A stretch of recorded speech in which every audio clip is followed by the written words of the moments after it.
نحمده ونصلي ونسلم علی رسوله الکریم، اما بعد۔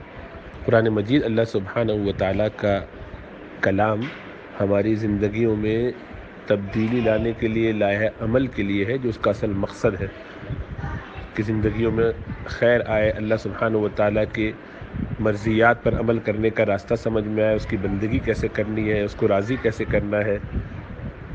تو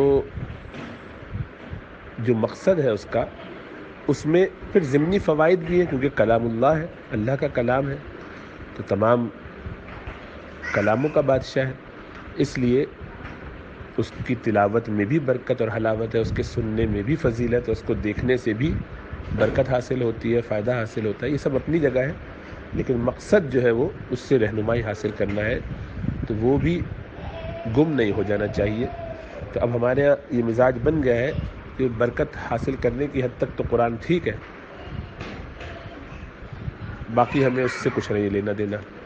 تجارت میں غیر اسلامی کام ہو رہے ہیں، سودی نظام چل رہا ہے، سود کی بنیاد پر لین دین بھی ہو رہا ہے، رشوت بھی چل رہی ہے، 2 نمبریاں بھی، تول میں کمی، اور ساتھ قرآن کی تلاوت بھی لگا دی برکت کے لیے۔ ایسی برکت حاصل نہیں ہوتی اس طریقے کے کام کرنے سے کہ جس میں خلاف شرع امور چل رہے ہوں اور ساتھ اوپر آپ نے کچھ تھوڑی بہت برکت کے لیے قرآن کی تلاوت لگا دی۔ تو اول تو یہ طریق درست نہیں، اس طرح سے کرنا نہیں چاہیے۔ اس جذبے اور اس نیت کے ساتھ قرآن کی تلاوت لگانا تو ویسے بھی ٹھیک نہیں ہے۔ خود قرآن پڑھنا چاہیے، قرآن کی تلاوت لگانے سے برکت نہیں ہوتی، قرآن کو پڑھنے سے برکت ہوتی ہے۔ قرآن اس لیے نہیں آیا کہ اس کی تلاوت نعوذ باللہ رنگ ٹون کے طور پہ استعمال کی جائے یا لوگوں کے کان میں کچھ پڑ جائے اس لیے استعمال کی جائے، نہیں، اسی لیے قرآن کی تلاوت بہت توجہ سے سننے کی چیز ہے جب کی جا رہی ہو، اور لائیو کی جا رہی ہو، ریکارڈڈ نہیں۔ تو یہ جو کیسٹ لگا دیتے ہیں، سی ڈی لگا دیتے ہیں اور پھر سنتے رہتے ہیں، سمجھتے ہیں کہ بہت برکت حاصل ہو رہی ہے، تو یہ درست طریقہ نہیں ہے، یہ بلکہ بے ادبی کا طریقہ ہے کہ آدھے سے زیادہ لوگ تو سنتے نہیں، اور جو سنتے ہیں وہ اس پہ توجہ نہیں کر رہے ہوتے، اور اس طرح ہم گویا قرآن کی شان بڑھانے کی جگہ اس میں بے ادبی کے مرتکب ہوتے ہیں۔ اس لیے ایسا کرنے سے بچنا چاہیے۔